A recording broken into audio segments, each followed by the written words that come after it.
The latest on a bizarre story about the truly live-in nanny. Yes, one family claims she has turned their life into a nightmare. She'd been refusing to leave and threatened to sue, but finally this morning, signs that their ordeal may soon be over. ABC's Ryan Owens is in Los Angeles with more on this situation. You can't make this stuff up, Ryan.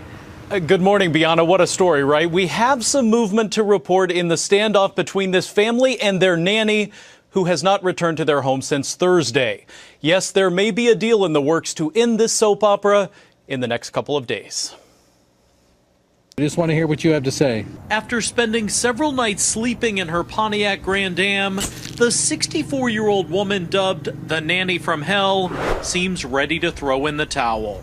I hired a nanny and she refuses to leave. 3 weeks after the Bracamonte family fired her and begged her to leave. Let's just read the email.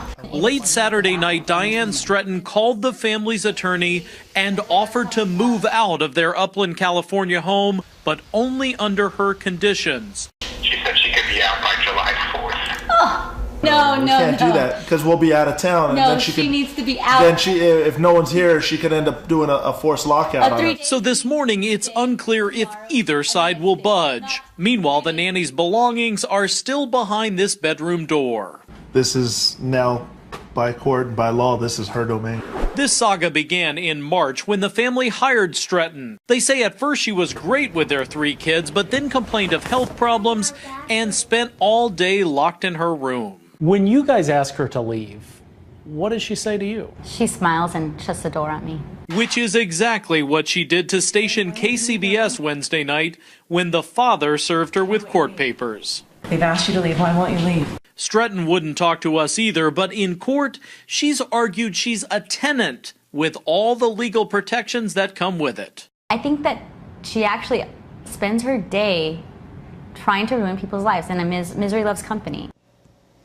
Now, she says that because the family has since learned this nanny apparently really likes to sue people. Her name is on dozens of civil lawsuits all across Southern California.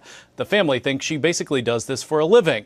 In this case, we should point out Stretton is acting as her own attorney, and she still has not commented to us.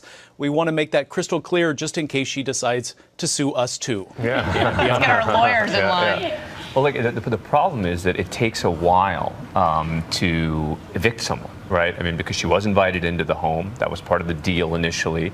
And, you know, the wheels of justice don't move that quickly, and she's clearly using that to her advantage. Not quickly enough for this family. Makes me want to go home and give my babysitter a big hug and kiss. Yeah.